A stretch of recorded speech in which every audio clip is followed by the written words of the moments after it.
Hello and welcome to my channel. तो हम लोग जो है अब डिस्कस करने वाले हैं चैप्टर नंबर 4। अभी तक हम लोगों ने पढ़ा चैप्टर नंबर 3 जिसमें था वैदिक पीरियड।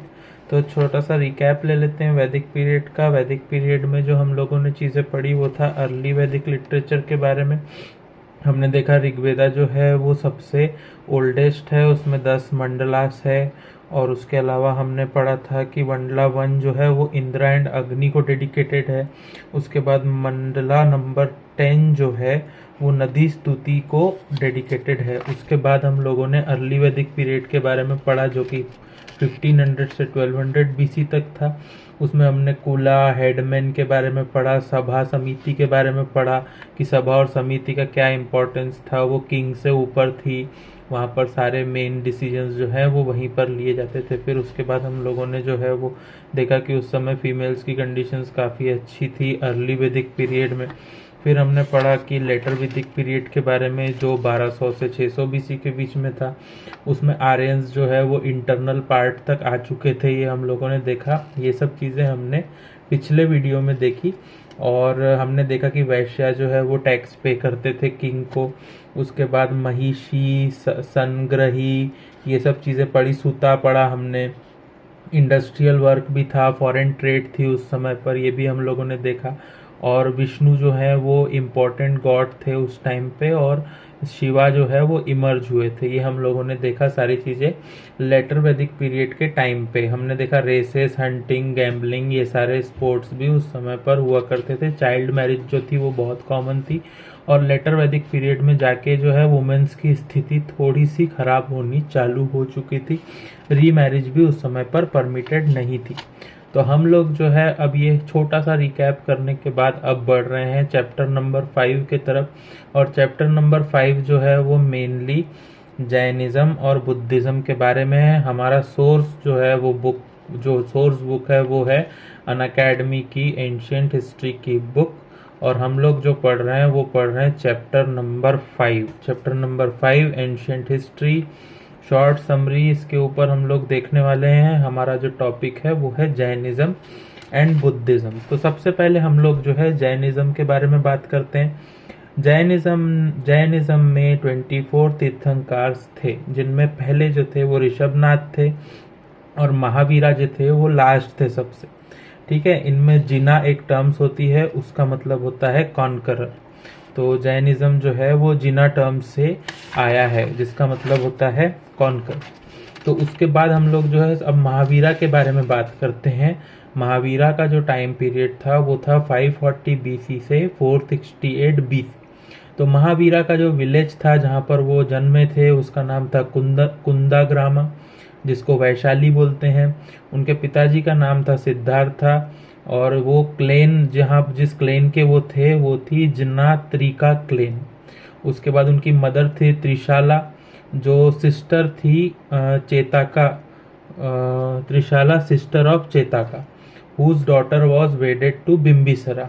तो उनकी जो बेटी थी वो बिम्बिसरा को, मतलब महावीरा की बेटी नहीं, त्रिशाला जो जिसकी सिस्टर थी चेताका, उनकी डॉटर जो है वो बिम्बिसरा को वेडेड थी, उनसे उनकी शादी हुई थी।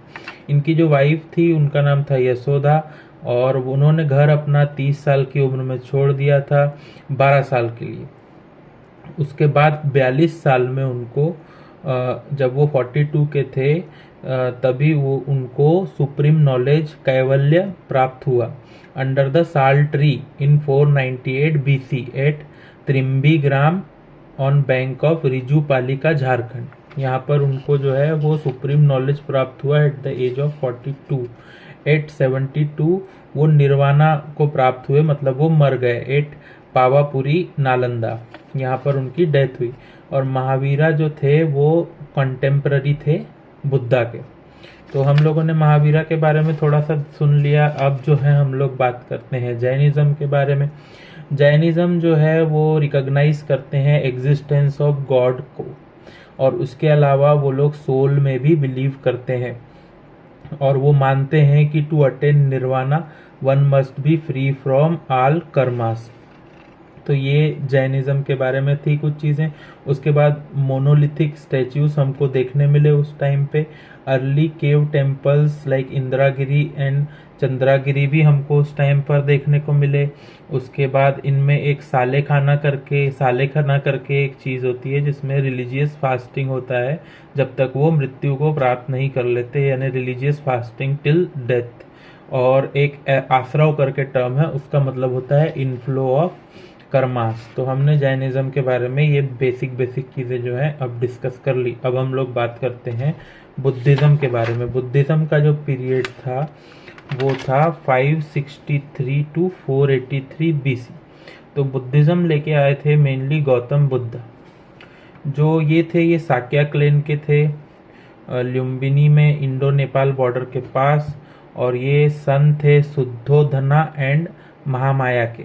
महामाया जो थी वो कोशन डायनेस्टी से थी और उनकी जो पालन पोषण करने वाली माँ थी उसका नाम था गौतमी, जो भिकुनी, गौतमी और भिकुनी, जिन्होंने उनका पालन पोषण किया था। उन्होंने 29 की एज में अपना घर छोड़ दिया था और उस इवेंट को बोला जाता है महाभिष्क्रमणा।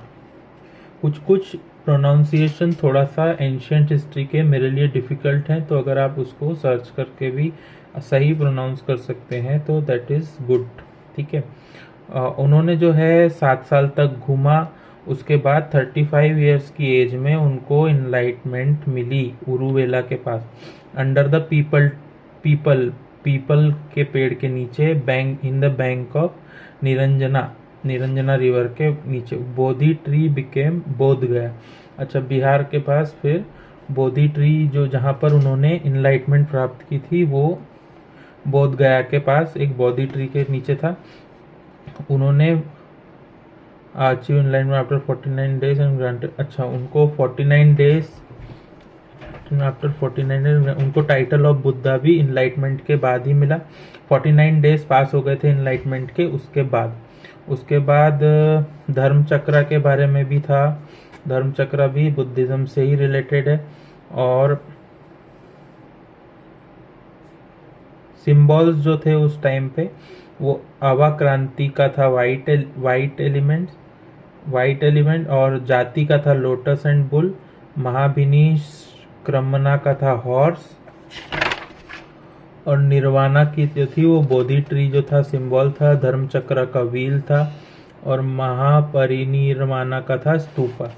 ये जो थे सिंबल्स थे बेसिकली उस टाइम पे। धम्मा का मतलब होता है टीचिंग और संघा मतलब ऑर्डर ऑफ बुद्धिस्ट मॉन्क्स, संघा का ये मतलब होता है। उसके बाद कुछ टर्म्स जो यूज होती थी, dukkha means truth of suffering, samudaya means cause of suffering, nirodha means end of suffering, और ashtangika marga means path leading to the end of suffering. ये उनके मतलब है कुछ वर्ड्स जो उस टाइम पे होते थे। उसके बाद ब्रह्म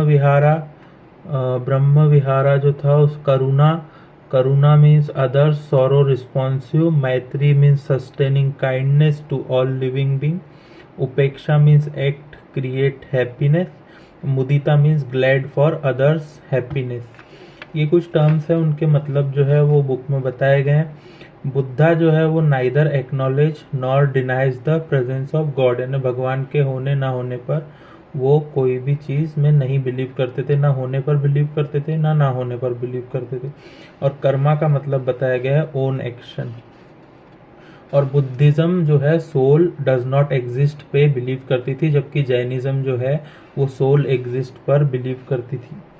बुद्धिस्ट काउंसिल जो है वो हमको फर्स्ट जो मिली वो 483 BC में मिली, अजात शत्रु द्वारा, विनय पिटाका, सुत्ता, और ये सब चीज़ें जो थी वो फर्स्ट में मिली हमको। सेकंड जो मिली वो 383 BC में मिली, थेरावेदा एंड महायाना बुद्धिज्म के बारे में हमने पता किया। थर्ड जो थी वो 250 BC में थी, अशोका थेरावेदा स्कूल ओरिजिन हुआ था, compilation of Abhidhamma Pitaka, Tripitaka coded in Pali language, और sent Buddhist missionaries to other countries. ये हमको थर्ड बुद्धिस्ट काउंसिल में ये सब चीज़ें भी हुई थी। उसके बाद फोर्थ जो हुई थी वो 92 AD में हुई थी, वासुमित्रा एंड कनिष्का जो थे उसमें थे कंपाइलेशन ऑफ महाविभाषा शस्त्र जो है वो 4th वाली में हुआ था, और बुद्धिज्म है वो डिवाइड हुआ था महायाना सेक्ट एंड हिनाया सेक्ट में 4th वाली बुद्धिस्ट काउंसिल में। उसके बाद पाथिमोक्षा जो है वो 64 टाइप्स ऑफ क्राइम्स को बताता है। Bodhisattva is a person who is on the path toward buddhahood. तो ये बोधिसत्वा का भी मीनिंग यहाँ पर बताया गया है। स्कूल ऑफ बुद्धिज्म में जो हम लोग पढ़ेंगे वो हिनायाना, यानी ये जो है ये ओरिजिनल टीचिंग बुद्धा है। हिनायाना का मतलब वही होता है Buddha as a man with exceptional intelligence based on 3 pitakas. फिर सेकेंड स्कूल जो है वो महायाना है, वो स्पिरिट ऑफ बुद्धा टीचिंग होता है, संस्कृत में लिखा हुआ है। उसके बाद साल्वेशन बाय फेथ होता है उसमें, और भक्ति डॉक्ट्रिन, नागार्जुना, ग्रेट व्हीकल, ये सब जो है ये महायाना बुद्धिज्म के बारे में बताया है। उसके बाद विज्रायाना बुद्धिज्म जो है वो तिब्बत से ओरिजिन रखता है, और मैजिकल पावर बुद्धा के, वज्र, फीमेल डाइटिस, ये सब चीज़ें जो है वो वज्रयाना बुद्धिज्म में बताया गया है। इसके बाद हमको बताया गया कि पालास जो थे वो लास्ट मोनार्च थे जिन्होंने बुद्धिज्म को इंडोर्स किया। उसके बाद बौद्ध गया जो पीपल ट्री था उसको शशांक द्वारा काटा गया 7th सेंचुरी में, ये बताया गया है। उसके बाद महायानिज्म में बुद्धिज्म लॉस्ट इट्स सिंप्लिसिटी, और त्रिपिटका जो है वो है सुत्ता, विनाया एंड अभिधम्म, इनको बोला जाता है त्रिपिटका। और सुत्ता जो होता है वो what Buddha said himself, Vinaya means monastic life of monks, और Abhidhamma means teaching and activities of monks. ये तीनों का मतलब है जो त्रिपिटकास के हैं, सुत्ता, विनाया एंड अभिधम्मा। उसके बाद जो है वो नालंदा के बारे में बताया गया है कि किसने बनाया था, तो कुमार गुप्ता के बारे में कि उन्होंने नालंदा बनाया। उसके बाद निर्वाणा का मतलब हमने देख लिया, फाइनल लिबरेशन। उसके बाद अरहत का मतलब होता है समवन अचीव निर्वाणा। बौद्धि का मतलब होता है इनलाइटमेंट, और धम्मा का मतलब होता है फैक्ट, रियलिटी। उसके बाद परमामिता का मतलब होता है cross two other side. Vassa का मतलब होता है 3 मंथ फेस्टिवल। उसके बाद दाना का मतलब होता है गिविंग। एम्प्टीनेस का मतलब होता है स्टेट ऑफ एनलाइटमेंट। बुद्धिज्म जो है वो all living beings have soul, इस प्रिंसिपल को मानते थे। उसके बाद वो मानते थे कि salvation only possible after death. नहीं, ये जैनिज्म मानते थे salvation only possible after death. और जैनिज्म में निर्वाणा का मतलब होता है फ्रीडम फ्रॉम बॉडी, जबकि बुद्धिज्म में ऐसा नहीं होता था। बुद्धिज्म में आप जीते जी भी निर्वाणा प्राप्त कर सकते हैं, जबकि जैनिज्म में मरने के बाद ही आप प्राप्त कर सकते हो। तो ये जो है ये बुद्धिज्म और जैनिज्म वाला टॉपिक हमने इसके बेसिक पॉइंट्स जो हैं वो डिस्कस कर लिए, और इसके बाद जो अगला टॉपिक है वो हम लोग लेंगे बाद में। तो ये एक शॉर्ट समरी टाइप का ही वीडियो था, तो बस bye bye, take care, thank you.